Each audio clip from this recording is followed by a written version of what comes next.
오늘 하나님의 말씀은 요한복음 5장 1절에서 9절 말씀, 베데스다 연못에 38년 된 병자를 치유하신 예수님에 관해서 함께 말씀을 나눕니다.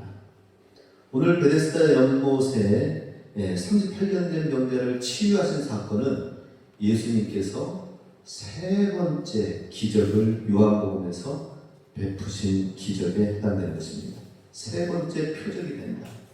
첫 번째는 가나의 혼인잔치, 물이 일어나여 포도주가 되게 하셨고, 또다시 주님께서 한 바퀴 돌고 사마리아 지역까지 와서 사마리아 지역에서는 기적과 역사가 없는데도 불구하고 믿는 믿음의 역사가 이 여인을 통하여 마을 전체 수가성 사람들한테 복음이 들어갔어요. 표적과 기사가 없어도 예수님을 믿고자 하는 자에게는 주님의 말씀이 그대로 들어가는 것을 봅니다. 그리고 다시 돌아와서 가나 지역에서 또 우리 지난 시간에 본 왕의 신하의 아들을 꽂히는 기적의 역사가 또 두 번째 표적이 됩니다. 세 번째 표적이 바로 이제 베데스다 연못, 예루살렘에 오셔서 예수님께서 이 명절 유월절을 지키려고 할 때에 주님이 행하신 일들이 바로 세 번째 표적이 됩니다. 기적이 아니라 표적이다라는 것은 이 기적을 통하여 이런 놀라운 일을 통하여서 무언가 말씀하시고자 하시는 메시지가 있다라는 것입니다. 그것은 단순히 기적을 일으키는 어떤 놀라운 일로 끝나는 것이 아니라 이 일을 행하신 분이 누구시냐라고 하는 것이죠. 그것은 바로 예수님은 바로 곧 하나님의 아들이시다라고 하는 것이고, 하나님처럼 행하시고 하나님처럼 구원하시고 바로 하나님 자신이시다라는 것을 이 기적을 통하여 도저히 인간의 힘으로는 할 수 없는 그 일을 주님이 이루셔서 주님의 사랑을 나타내시는 그 쌓인 구원과 사랑이 이 표적 안에 있다라는 것입니다. 이 기적 안에 예수님이 누구신지가 보여지는 것이 표적이 된다는 것입니다. 오늘 1절에 보면은 그 후에 유대인의 명절이 되어 예수께서 예루살렘에 올라가시니, 명절이 돼서 올라가셨습니다. 예수님께서 평소에 이 유대인의 명절, 이것은 이제 3대 절기를 잘 지켜야 됩니다. 유월절, 오순절, 장막절. 이 세 가지는 3대 절기는 잘 지켜서 행해야 되기 때문에 너무 먼 거리에 있는 곳에서는 세 번 다 올 수는 없죠. 1년에 한 차례라도 반드시 와야 되고, 또 22km, 예루살렘에서 22km 반경 내에 있는 사람들은 다, 모든 성인은, 남자들은 다 이 3대 절기는 반드시 예루살렘에 순례하여 같이 함께 명절을 지켰어야 된다는 것이죠. 이것이 절기가 아니고 명절인 이유는 이 절기를 통하여서 또 함께 기쁨과 또 화목 제물을 통해 함께 고기를 나누고 하면서 축제이기 때문에 명절이다 하는 것입니다. 오늘날 우리에게는 어떤 것이 명절입니까? 추석 연휴가 길기 때문에 명절이고, 또 설날 연휴가 기니까 명절이 아니라, 사실은 우리는 예수님 때문에 기뻐하면 그것이 그날이 명절이 되는 거예요. 축제가 되는 거예요. 날마다 예수님 안에서 축제를 이루시기 바랍니다. 예수님 안에서 예수님을 기뻐하는 삶이 되어야 된다는 것이죠. 예수님께서는 바로 이와 같이 유월절을 지키기 위해서, 명절을 지키기 위해서 올라가셨습니다. 예수님도 동일하게 정말 예배를 소중히 여기시고 예배를 중심으로 해서 충실하게 드리신 분이 예수님이셨다 하는 것입니다. 예수님이 그 모든 본을 보여주시는 데 있어서 예배의 본을 보여주셨는데, 그 예배를 온전히 충실하게 드리다 보니까 오늘과 같은 사건, 기적의 역사가 나타나게 된다는 것입니다. 2절에 보면 예루살렘에 있는 양문 곁에 히브리 말로 베데스다라 하는 못이 있는데 거기 행각 5이 있고, 예수님께서 예배를 드리면서 가다 보니까 그 양문 입구 곁에 베데스다 연못에 많은 병자들이 누워 있는 것을 보게 되었다는 것이죠. 이 사건을 통하여서 바로 예수님께서 기적의 놀라운 역사를 우리에게 보여주시는데, 그것은 바로 언제 일어났느냐? 예수님께서 예배를 충실하게 드리며 나아가는 그 길목에서 주님의 기적의 역사가 나타났다는 것입니다.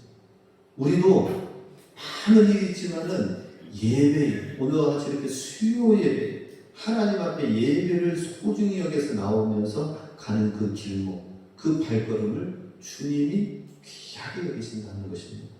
예배를 사모하시기 바랍니다. 예배를 귀하게 여기시기 바랍니다. 그러면은 하나님께서 우리를 또 귀하고 가치 있는 존재로 세우실 것입니다. 양문급 베데스다 연못가에 주님의 시선이 이르는 것을 보게 됩니다. 양문이라고 하는 이유는 예루살렘 북쪽 성곽 판매야 망대 가까이 있는 문인데, 성전에 드려질 제물로 사용될 동물들을 이 문 앞에 데리고 와서, 그래서 이곳으로 통과하기도 하고, 또 예전에는 이곳에서 양들을 깨끗하게 씻기도 했다는 거죠. 연못이 있으니까, 그죠? 연못 들어가는 입구에서 제물을 깨끗하게 멀리서 끌고 오면서 먼지가 많이, 특히 양들은 털이 너무 많아가지고 시커멓죠, 그죠? 우리가 그림 그릴 때 보면은 흰 양들을 봅니다, 양들. 사실 보면은 그 털이 막 온갖 게 다 끼기 때문에, 그 우리 양떼 목장 가서 보세요. 흰 양은 별로 없어요. 회색 양, 누리끼리한 양들이죠. 그래서 빨리 양 털이 이렇게 되어지면, 주인님 빨리 양털을 좀 깨끗하게 시원하게 깎아주세요. 주인의 손길을 기다리고 있는 것입니다. 깨끗하게 하기 위해서 양문이라는 곳이 이름이 정해져 있고요. 그런데 지금은 그런 양들보다는 사실 이제 수많은 병자들이 기다리고 대기하는 장소가 됐다는 것이죠. 베데스다, 연못의 이름이 베데스다라는 것이죠. 베데스다라는 말은 두 가지 의미가 있습니다. 올리브의 집이다, 감람나무 기름, 치유의 집이다라는 의미가 있고요. 또 자비의 집이다. 벳이라는 것은 집이라는 의미입니다. 데스다라는 것은 헤세드라는 말이 들어가서 자비, 주님의 사랑, 인내, 하나님의 자비와 사랑과 인내를 경험하는 곳이다라는 그런 의미가 있습니다. 그러니 베데스다 연못 하면은 그야말로 주님의 치유하심을 경험하는 곳이 되었고, 그 이름 그대로 주님의 자비와 사랑을 경험하는 곳이 정말로 오늘 본문 사건 그대로 되어졌다는 것이죠. 예수님께서 그곳을 그렇게 정확하게 그 이름대로 치유하시고 자비와 사랑을 경험하게 하셨다는 것이죠. 우리도 우리의 삶의 위치가, 우리가 살아가는 모든 삶의 현장들이 주님의 사랑, 헤세드, 인내하심, 그 은혜를 날마다 경험하는 장소가 되길 바라고요. 또 올리브의 집이라는 의미처럼 치유의 장소가 되야 된다는 것이죠. 우리 날마다 우리는 치유받아야 됩니다. 우리 몸 안에는 지금 몸 안에는 암세포 덩어리들이 그렇게 많이 항상 자라나고 있어요. 그게 어느 정도 이제 더 높이 되지 않아서 백혈과 잡아먹기 때문에, 이기기 때문이지, 암세포는 항상 우리 가운데 존재하고 있다. 주님이 치유해 주셔야 우리가 건강해지는 거예요. 주 안에서 기뻐할 때에 그 T임파고가 나서 그들 다 쳐부수고 이기면서 건강한 삶을 살게 되는 거예요. 베데스다. 자, 이곳에서 주님이 하시고자 하시는 그 놀라운 치유의 역사를 통하여 우리가 알아야 될, 깨닫게 될 교훈들은 무엇인가? 첫 번째, 세상에는 무거운 짐에 눌려 신음하는 이들이 많이 있다는 것을 보게 됩니다. 3절 말씀에 보면 그 베데스다 연못에 그 안에 많은 병자, 병인, 다리 저는 사람, 혈기 마른 사람들이 누워 물의 움직임을 기다리니. 지금 베데스다 연못가에는 이제는 양떼들이 아니라 지금 어때요? 수많은 병자들이 그 앞에서 누워서 기다리면서 물이 동함을 기다리고 있다는 것입니다. 물이 동한다라고 하는 이 말, 천사가 와서 저었는지 자연현상인지는 알 수 없습니다. 그러나 어떻게 했는지 이렇게 내려온 이런 이야기들, 이런 사건들, 이런 기적, 물이 동하면 치유되어질 것을 바라보면서 나가는 그러한 사실들을 향하여서 간절하게 절박한 가운데 그 앞에서 기다리고 있는 사람들이 얼마나 많이 있는가 하는 것을 보여주고 있습니다. 이것은 베데스다 연못 가운데 얼마나 많은 사람들이 정말 곱침받으려고 하는지 보여주는 것은 오늘 우리가 살아가는 이 삶의 현장 가운데서도 많은 사람들이 그 삶에 무언가가 물이 동하기를 기다리는 사람들도 얼마나 많은지 모릅니다.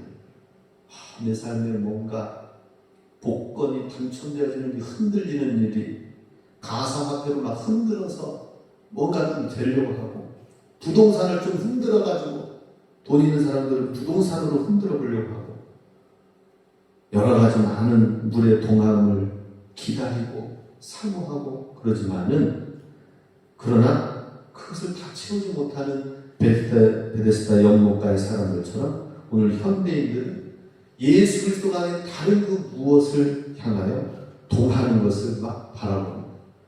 이리로 우르르 가고 저리로 우르르 몰려갑니다. 여기에 이게 동했다라는 그거 쫓아갑니다. 이게 좋다라는 그거 쫓아갑니다. 우리는 예수 그리스도만 쫓아가면 됩니다. 할렐루야. 예수님만 쫓아가면 되는 거예요. 예수님 말씀 붙들고 예수님만 쫓아가면 돼요. 근데 이런 게 없으니까는 자꾸 다른 걸 자꾸 추구하는 거예요. 다른 걸 자꾸 바라는 것입니다. 오늘 많은 사람들이 얼마나 무거운 짐 가운데 신음하며 있는가 하는 것을 보게 되죠. 오늘도 뉴스에 보니까 이런 안타까운 사건이 일어났어요. 요즘 날씨가 얼마나 무덥습니까? 비도 내리지만은 비 그치고 나면 또 뜨거운 무더운 날씨입니다. 그런데 지하철 우리는 타고 다니고 지금 시골은 탈 일은 없겠지만은 지하철 시민들이 이용해서 타고 나면은 그 안을 청소하는 여러 가지 일들이 있습니다. 그런데 에어컨이 탈 때에는 에어컨 켜져 있지만 청소할 때는 또 뭐 청소하는 사람들 위해서 또 그렇게 에어컨을 다 틀어주지는 않죠. 그러다 보니까 뜨겁고 무더운 속에서 그 안에서 막 하다 보니 너무 힘들어서 에어컨이 꺼져 있는 더운 지하철에서 일하다가 그만 젊은 사람이 심근경색으로 죽게 됐어요. 이게 지금 사회의 뉴스가 됐습니다. 이게 누구 책임이냐? 지하철 공사 책임이냐? 나라 책임이냐? 공방을 하고 있어요. 누구를 원망을 해야 될지. 그만큼 무거운 짐을 지고 신음하는 영혼들이 얼마나 많이 있는지 모릅니다. 주님께서는 말씀하십니다. 히브리서 12장 1절 같이 읽습니다. 이러므로 우리에게 구름같이 둘러싼 허다한 증인들이 있으니 모든 무거운 것과 얽매이기 쉬운 죄를 벗어버리고 인내로서 우리 앞에 당한 경주를 경주하며 우리는 믿음의 경주를 하고 있다는 것이죠. 그리고 우리 안에 모든 무거운 것과 얽매이기 쉬운 모든 죄와 짐들을 다 주님 앞에 내려놓기를 잘하고 믿음의 경주를 인내로서 잘 해야 된다라고 주님 말씀하고 있습니다.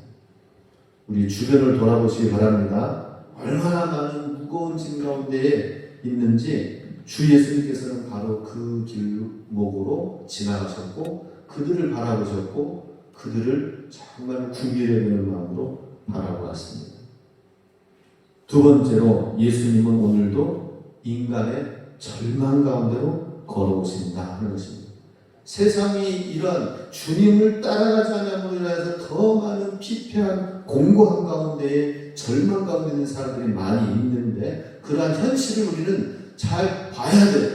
그런 영적인 현실, 육적인 현실들을 잘 보고 또 우리가 영적으로 잘 분별하면서 나아가되 예수님께서 그 인간의 절망의 현장 베데스다 연못 가운데로 주님이 오셨다라고 하는 것입니다. 거기에 시선이 머물렀다라고 하는 것입니다. 4절 보면 이는 천사가 가끔 모세에 내려와 물을 움직이게 하는데 움직인 후에 먼저 들어가는 자는 어떤 병에 걸렸든지 낫게 되미로라. 많은 사람들이 이렇게 물이 동하고 움직이는 그 사실 앞에 서로 먼저 들어가려고 발버둥치고 그러고 있습니다. 정말 오랜 세월 동안 이런 민간 신앙이 어떻게 내려왔는지 설명은 다 안 되어져 있지만 지금 여기서 보여주는 건 뭡니까? 수많은 병자들이 그 마음에 강력하게 지금 사로잡혀 있는 건 뭐예요? 저 베데스다 연못 물이 동하기를 바라고 기다리고 있다는 것입니다. 이것은 지금 유대인들의 예루살렘 근처 성전 근처에 있는 사람들은 유대인들의 나름대로 신앙생활을 하고 있는 사람들이지만 전혀 성경적인 근거도 없는 사실에 주목하고 있다는 거예요. 민간 신앙, 내려오는 전승, 이야기 하나 붙들고 물이 천사가 동하는 게 언제인지도 모르고 목격하지도 못했을 거예요. 그런데도 불구하고 내가 저기에 빨리 뛰어들겠다라고 하는 지푸라기라도 잡으려는 심정의 사람들. 오늘날 많은 사람들이 지푸라기라도 잡으려고 하는 이 심정을 이용해가지고 얼마나 잘못된 길로 미혹하고 유혹하는지 모릅니다. 지푸라기라도 잡으려고 하는 이런 모든 일들에 정말 하나님의 복음이 제대로 들어야 됩니다. 그런데 지금 이 사람들은 유대인들, 이 베데스다 연못가의 사람들은 어떤 상황이에요? 그들은 몸도 질병에 걸렸지만 신앙과 믿음도 지금 하나님의 성경 말씀을 내가 붙들고 예배자로 살겠다가 아니라 지금 성전 안에 들어가는 게 중요한 게 아니라 뭐예요? 그 가에서 천사가 물이 동하게끔 하는 그걸 더 기다리는 것이죠. 그건 뭐예요? 하나님의 말씀, 하나님의 복음이 최우선이 돼야 되는데 그거는 둘째고 지금 당장 차선책이라도 이거라도 당장 내가 붙들겠다고 하는 그런 모습이 아니겠습니까? 오늘 예수님께서 오셔서 여기에서 말씀하시고자 하시는 것은 뭐예요? 제일 힘들다고 하는, 제일 오래되고 움직이지도 못하고 누군가 끌고 움직이게 할 수도 없는 그런 상황에 놓여 있는 그 사람에게 예수님의 시선이 머물면서 그러면서 그를 고치시는 가운데에 예수님의 시선이 이 수많은 사람들의 시선이 예수님께로 향하도록 하는 것이죠. 5절에 보면 거기 38회 된 병자가 있다. 예수님의 관심은 어디에 있습니까? 가장 연약하고 뛰지도 못하고 물이 동해도 거기에서 움직이지도 못하는 연약한 사람. 또 38년이면 거의 40년. 지금이야 우리가 수명이 50, 60, 70, 80, 90, 100 이렇게 늘어나서 그렇지만 옛날 38세면은 이제 곧 나이가 건강과 생명이 언제 어떻게 될지 모르는 나이입니다. 이러한 시기까지 되었다면 38년 동안 거기에 있었다면 얼마나 오랜 좌절감 가운데 있었느냐 하는 것입니다. 이러한 사람에게 주님이 찾아가셨다. 절망 가운데 있는 사람, 가장 절망적인 사람에게 주님이 찾아가셨다는 것입니다. 우리도 이런 사실을 알아야 됩니다. 예수님께서 여기서 보여주시는 것은 어떤 문제의 경중을 따지지 말고 열악하고 힘들고 최악이라 하더라도 예수님께서는 그 사람을 붙들고 최악의 38년 된 병자를 붙들고서라도 이 시선이 복음의 차선책으로 나간 것이 아니라 복음이 최우선이 되도록 하게끔 주님이 그 잃어버린 자를 찾아오셨다라고 하는 것이죠. 우리도 예수님의 말씀, 예수님의 복음이 최우선인 것을 우리가 잘 세워야 됩니다. 어떤 상황에서든지 예수님의 방법대로 해야 되고 예수님의 말씀이 최우선이 돼야 됩니다. 예수님 말씀대로 하면은 되어지는 것이죠. 예수님이 중심이 되도록 해야 된다는 것입니다. 그런데 우리는 예수님은 둘째, 셋째고 자꾸 우리의 방법대로 우리의 눈에 보이는 방식대로 자꾸 나아가는 게 문제입니다. 예수님께서는 질병 한가운데 오셔서 그들에게 나타나셔서 지금 기적에 놀라운 표적을 나타냈는데 병든 자를 고치시면서 정말 이들에게 하시고자 하는 말씀이 뭐예요? 그들은 지금 예배자도 아니고 천사 움직이는 동안 그것 쫓아가고 있고, 그런데 예수님이 지금 행하신 이 기적의 놀라운 역사를 보고 예수님을 바라보고 하나님을 바라보라 라고 하는 것입니다. 아마 이 기적이 일어난 이후에는 베데스다에 연못 가는 사람들 중에서는 두 그루로 아마 나눴을 것입니다. 여전히 예수님은 저 사람만 맨날 고쳐주고 저 사람만 고쳐주고 우리는 안 고쳐주네, 그러면서 삐진 사람도 있을 것이고, 그죠? 그렇지 않고 잠깐만, 지금 여기 이 성경적이지도 않는 이 베데스다 연못에 천사가 동하는 물에 내가 계속 있어야 되느냐? 아니면 내가 몸이 힘들고 뭐하지만 예수님을 쫓아갈 것인가? 둘 중에 하나. 그래도 예수님 눈에 띄고 예수님께 구하고 예수님께 기도하고 예수님 말씀을 듣고 그 길로 간 자는 살았을 것입니다. 자, 오늘 본문에서 마지막 세 번째 하시는 말씀, 예수님의 치유하심이 어떻게 이루어졌는지 함께 보겠습니다. 6절 같이 씁니다. 예수께서 그 누운 것을 보시고 병이 벌써 오래된 줄 아시고 이르시되 내가 낫고자 하느냐. Do you want to get well? 너는 몸이 다시 건강하게 되어지길 원하느냐? 다시 낫고자 하느냐라고 했습니다. 물었습니다. 그럼 왜 물었을까요, 예수님이? 예수님이 제일 먼저 치유하시는 데 있어서 첫 번째 방법은 물었어요. 아마 이 38년 된 병자는 속으로 생각했을 거예요. 그 질문을 듣고. 내가 낫고자 하느냐는 이 질문을 받고 어떤 생각을 했을까요? 그 당연한 걸 물어보시느냐고. 내가 낫고 건강하게 되는 건 당연한 일인데 그렇게 안 되어지고 불가능한 상황이 있으니까 지금 38년 동안 있는 거 아니냐, 이렇게 속으로 생각할 수도 있을 거예요. 근데 예수님께서는 왜 당연한 이것을 왜 물어보셨을까요? 그에게 낫고자 하는 의지가 있는지를 묻고 확인하시는 것입니다. 이건 굉장히 중요합니다. 굉장히 중요해요. 예수님이 필요하고 예수님 나는 낫고 싶습니다, 나는 일어서고 싶습니다 라고 하는 이런 것이 저 어제까지 좀 전까지는 없다 하더라도 예수님이 물으셨을 때에 의지가 있느냐 없느냐 하는 것이 굉장히 중요합니다. 그 사람이 예수님의 질문부터 먼저 시작이 되어야 됩니다. 내가 낫고자 하느냐, 개인적인 의지가 있는지 없는지를 물어보는 거예요. 정말 소원함과 간구함과 예수님을 향한 기대가 있는가라고 하는 것입니다. 이 병석에서 일어나고자 하는 그러한 의지가 있는가, 소망이 있는가라는 거예요. 똑같이 병들고 힘들고 어려운 사람 가운데서도 두 부류로 나눠질 거예요. 한 사람은 절망하는 사람. 나는 안 돼. 예수님의 질문에 그냥 절망적인 대답을 하는 사람도 있을 것입니다. 내가 낫고자 하느냐는 대답에 아니요, 돈이나 수 있으면 한 푼 주시오. 아마 그랬을지도 몰라요. 그런데 예수님께서 묻는 그 말에 어떻게 대답했습니까? 7절에 나왔습니다. 병자가 대답하되 주여, 물이 움직일 때에 나를 못에 넣어주는 사람이 없어 내가 가는 동안에 다른 사람이 먼저 가나이다. 주여, 나를 불쌍히 여겨주세요.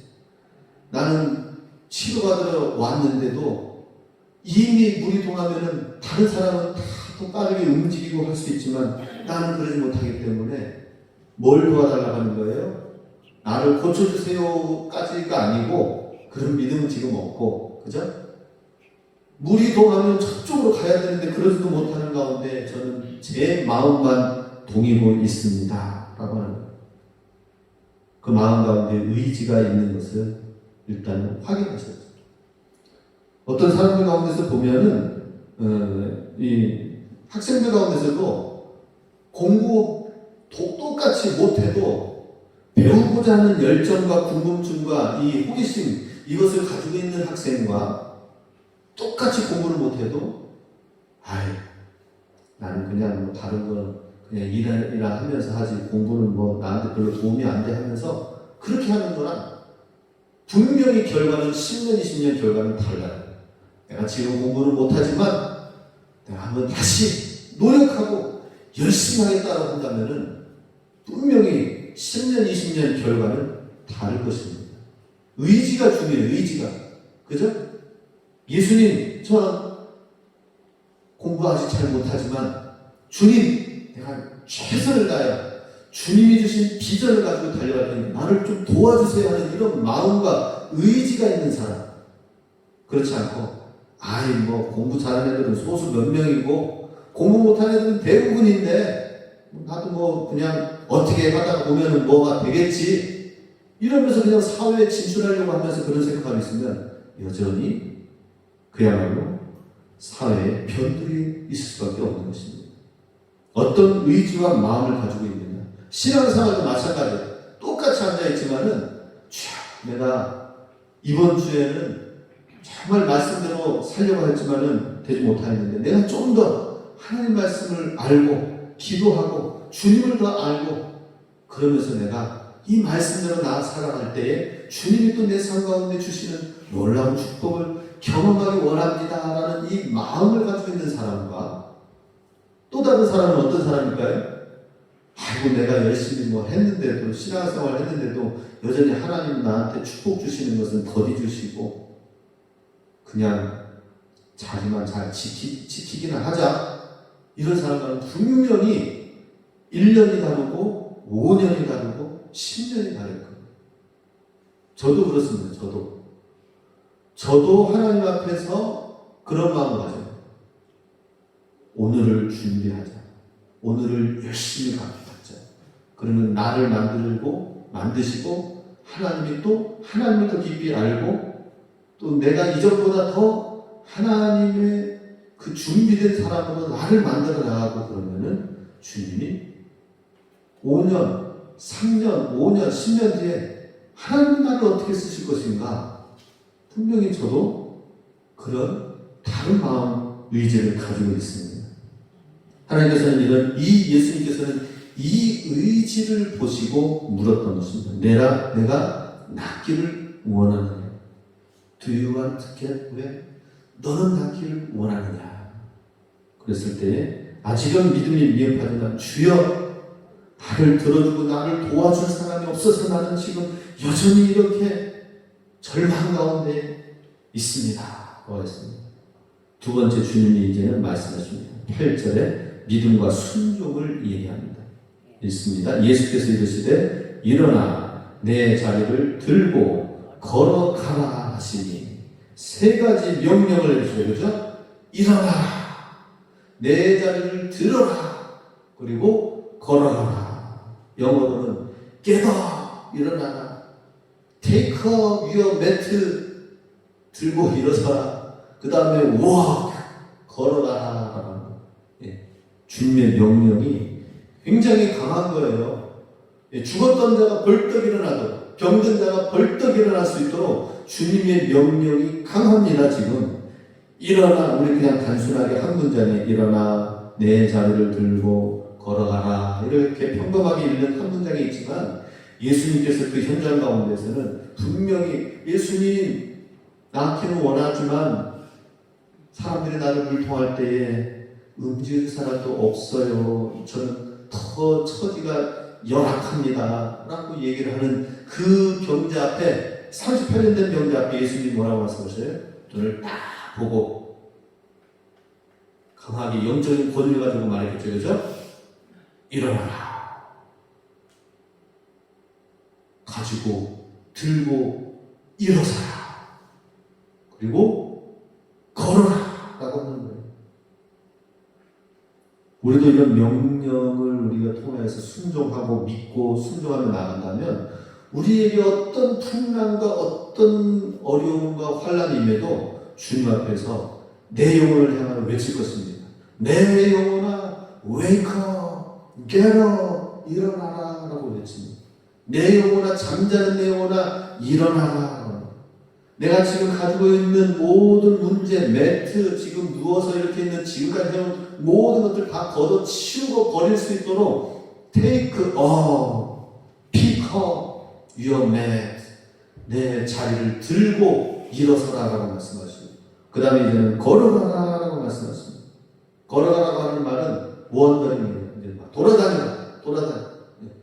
지금 몸이 불편하지만 막 걸으라고 하는 거예요. 움직이고 이제 한번 다녀보고 고쳐졌는지, 상황이 하나님 어떻게 일하시는지, 역사하시는지 그 자리에만 머물러 있지 말고 일어서서 걸어가라라고 말씀하십니다. 그랬을 때에 믿음이 들어갔고요. 그 말씀에 순종하면서 이 병자가 일어났습니다. 9절, 그 사람이 곧 나와서 자리를 들고 걸어가니라. 예수님께 이러한 능력이 있다는 사실을 알리기 위해서 표적이 지금 있고, 이 영혼 38년 된 병자를 통하여 불가능하다고 하는 사람을 향하여 주님이 일하신 걸 통하여 수많은 병자들이 보고 있을 때에 이제 이 병자들 중에는 제2, 제3의 38 병자들도 또 있을 것입니다. 주님의 명령, 주의 말씀을 듣고 예수님께 집중하고 나아간 병자들은 또 고침을 받는 놀라운 역사가 있어서 간증을 하는 사람도 있을 것입니다. 우리도 이 예수님의 능력을 믿고 단순합니다. 우리 안에 의지가 있는가? 예수님 안에서 믿음의 의지를 가지고 있는가? 예수님 안에 소망이 있다는 사실을 알고 예수님 안에 희망이 있다는 사실을 알고 주님 앞에 나아가 믿고 또 순종하며 나갈 때 주님이 역사하신다는 사실, 이거는 변고불변의 원칙입니다. 우리 삶 가운데 그대로 이 말씀을, 예수님을 믿고 예수님 말씀에 순종하여 나아가서 주님의 기적의 놀라운 역사, 주님의 표적의 역사, 주님의 나타내신 예수는 그리스도라는 사실, 이 표적의 역사가 우리 삶 가운데도 나타나서 주님께 크게 영광을 주실 수 있길 주님의 이름으로 축복합니다. 네, 기도하겠습니다.